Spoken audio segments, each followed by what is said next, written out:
প্রিয় আত্মন সপ্রেম জয়জীব অখিল ভূমণ্ডলীয় সর্বশ্রমণী মণি সমাজের প্রতিষ্ঠাতা সদ্গুরুদেব শিবমণিজি মহারাজ কি জয়। অখিল ভূমণ্ডলীয় সর্বশ্রমণী মণি সমাজ সদ্গুরুদেব শিবমণিজি মহারাজ কি জয়। তাইলে এর পূর্বে আমাদের দুটো খণ্ড আলোচনা হয়ে গেছে। এবারে হচ্ছে কি যে আসল সন্ধ্যা বা বাস্তব সন্ধিক্ষণ লাগানোর যে আধ্যাত্মিক বিদ্যার নিয়ম বা যে প্রসেস বা যে সময় আছে, ঠিক সেটা কিভাবে করা যায় এবং সেখানে কি পাওয়া যায় ইত্যাদিই আজকে আলোচনা হবে। তো দ্বিতীয় হয়ে গেছে, এখন তৃতীয় শেষ যে অখণ্ড ব্রহ্ম গায়ত্রী আছে, শিবহোম মহামন্ত্র আছে। আচ্ছা, তার সাথে আবার অখণ্ড হরির নাম আছে ইত্যাদিগুলার মূল বস্তু যে কী এবং তা কিভাবে যোগী মুনি ঋষিগণ বুঝেছেন এবং কাম করেছেন সেটাই বলছি। সপ্রেম জয়জীব প্রত্যেককেই সাদর আমন্ত্রণ জানাই। জয়জীব জয়জীব জয়জীব। ওম শান্তি ওম শান্তি ওম শান্তি। আমি আগে বলেছি, আপনারা সবাই আনন্দের খোঁজে আছেন, কিন্তু ওই আনন্দ বাইরে সংসারে নেই, তা আপনার ভেতরে আছে। এ থেকে যোগেশ্বর শ্রীকৃষ্ণজি বলেছেন, স্পর্শান কৃতা বহির্বাহ্যাংশ চক্ষুষ চৈবান্তর ভ্রুব প্রাণাপন সম কৃত্যান সদ্বান্তরং চারিণ। এর ভাবার্থ এটাই আছে যে যত সমগ্র বাইরের বিষয় আছে সেগুলো থেকে চিত্ত সরিয়ে দৃষ্টি ভ্রুর মধ্যে বা নাকের অগ্রভাগে লাগিয়ে দাও, তাহলে প্রাণায়াম হতে পারে। এর নয় যে চিত্ত তখন এদিক ওদিক দৌড়ছে আর জবরদস্তি হতে প্রাণের গলা দেওয়া হচ্ছে। কেননা যতক্ষণ চিত্ত এদিক ওদিক চলতে থাকবে ততক্ষণ শ্বাসও চলতে থাকবে এবং রোখাতেও রুখবে না। এর সাথে হট বা বল প্রয়োগ করা বেকার। যখন চিত্ত রুখে যাবে তখন শ্বাস আপনা আপনি রুখে যাবে, কারণ প্রাণের চিত্তের সাথে ঘনিষ্ঠ সম্বন্ধ আছে। এ থেকে যখন প্রাণ বের হয়ে যায় তখন মন ও চিত্ত বের হয়ে যায়। যখন মন চলমান থাকে তখন প্রাণও চলে। দেখুন, অমনস্ক খণ্ডে যোগেশ্বর মহাদেবজি বলেছেন যে প্রাণ যন্ত্র বিলীয়তে মনস্তত্র বিলীয়তে, মন বিলীয়তে যত্র প্রাণস্তত্র বিলীয়তে। যখনই প্রাণবায়ু রুখে তখনই মনও রুখে যায়। সুতরাং যখনই মন রুখে তখন প্রাণও রুখে যায়। অতএব প্রাণ ও মনকে পরস্পর সম্বন্ধে জেনে মনকে প্রাণে লাগিয়ে দেন, শরীরকে নিশ্চল করে মনকে প্রাণে লাগিয়ে দেন আর প্রাণকে মনে লাগিয়ে দেন। দুটোই আপসে জড়িত হয়ে আপনি এই রুখে যাবে। এ থেকে যোগ দর্শনে পতঞ্জলি ঋষিও বলেছেন, যোগশ্চিত্ত বৃত্তি নিরোধ। যোগ কাকে বলে? যার মধ্যে চিত্তের বৃত্তি সমূহের নিরোধ হই, চিত্তের রোখাতে প্রাণের ক্রিয়া তথা শরীরের সব ক্রিয়া আপনা আপনি রুখে যায়। শ্বাস রোখার বিধি যে আমি বলেছি তা ওই আছে, অপর কখনো হতে পারে না। এইভাবে শ্বাস আপনা আপনি রুখে যায়। প্রশ্ন এখন হতে পারে, যদি এইভাবে শ্বাস রোখা যায় তো জন্মভরের জন্য রোখা হয়ে যাবে না? তো এইরূপ যেন না হয় যে এই রোখাতে পরলোক বাস হয়ে যায়। না, ভয় করবেন না, এ থেকে আপনার মৃত্যু হয়ে যাবে না। যদিও মৃতকের সমান ওই প্রাণায়ামেও শরীরের প্রত্যেক ক্রিয়া বন্ধ হয়ে যায় আর বা তার উপরেও, এতে ও মৃত্যুতে বহুত পার্থক্য আছে। আচ্ছা, মৃত্যুর সময় প্রাণ ও অপান দুটোই নিজ নিজ স্থানকে ছেড়ে এক অপর থেকে দূরে হতে থাকে। এ থেকে মৃত্যুকালে শ্বাসের বেগ অধিক হয়ে যায়। যখন মৃত্যুকালে শ্বাসের গতি 100 আঙ্গুল থেকে অধিক হয়ে যায় তখন তার বেগ কেন বাড়বে না? বিনা বেগে বেড়ে সেখানে পর্যন্ত কিরূপে পৌঁছাতে পারে?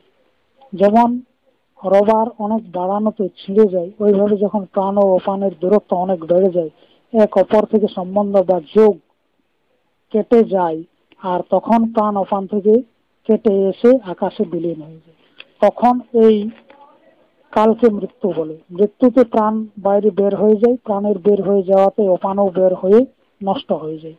কেননা প্রাণে বা প্রাণ যে শ্বাসকে বাইরে টেনেছে তাকে অপান শক্তি পুনরায় ভেতরে টানতে পারে না, একে মৃত্যু বলে। প্রাণ ও অপান যেমন যেমন যেমন এক অপর থেকে দূর হতে থাকে তেমন তেমন দুঃখ বেড়ে যায়। কিন্তু সন্ধ্যাতে ঠিক এর বিপরীত, যেমন যেমন প্রাণ ও অপান আপসে মিলতে থাকে আর নিকট হতে থাকে তেমন তেমন আনন্দ বেড়ে যায়। এত দূর যে যখন তারা মিলে তখন পরমানন্দের আনন্দ লাভ হয়। একে মৃত্যু বলে না, একে সন্ধ্যা বলে। মৃত্যুকালে প্রাণ শরীর থেকে সম্বন্ধ ছেড়ে বাইরে বের হয়ে যায় আর সে ফিরে আসে না। কিন্তু সন্ধ্যাতে প্রাণ ও অপান আপসে মিলে শরীরেই থাকে আর কিছুক্ষণের জন্য স্থির হয়ে শান্তির সাথে আরাম করে নিজ কামে লেগে যায়। যেমন সমস্ত ইন্দ্রিয় যখন দিনের কাম করতে করতে থকে যায় তখন রাতে শুয়ে অল্প আরাম করে নেয়। শোয়াতে ওইসব ইন্দ্রিয় শক্তি ইন্দ্রিয় নষ্ট হয়ে যায় না, বরং তেজি হয়ে সকালে কাম করে থাকে। ঠিক ওইভাবে প্রাণায়ামে প্রাণ নষ্ট হয় না, বরং কিছুক্ষণ ব্রহ্মরন্ধ্রের ভেতরে আরাম করে পুনরায় তাজা হয়ে দক্ষতার সাথে নিজ কামে লেগে যায়। যতক্ষণ মন রুখে থাকে ততক্ষণ প্রাণও রুখে থাকে, কিন্তু স্মরণ থাকে যেন। মনের এই স্বভাব আছে যে সে এক স্থানে বেশিক্ষণ পর্যন্ত থাকে না। এ স্বভাবেই চঞ্চল আছে, এ থেকে সে ওই স্থান থেকেও বহুত জলদি ফিরে আসে। এখন আপনি বুঝে থাকবেন যে এই সন্ধ্যাতে কেউ মরে না, এ থেকে ভয় করা কাপুরুষতা। এর নাম বিয়োগ নয়, এর নাম হচ্ছে যোগ। এর নাম দুঃখ নয়, এর নাম হচ্ছে আনন্দ। এর নাম মৃত্যু নয়, এর নাম হচ্ছে জীবন। শিব শরদে মহাদেবজিও এই ধরনের প্রাণায়ামকে সন্ধ্যা বলেছেন।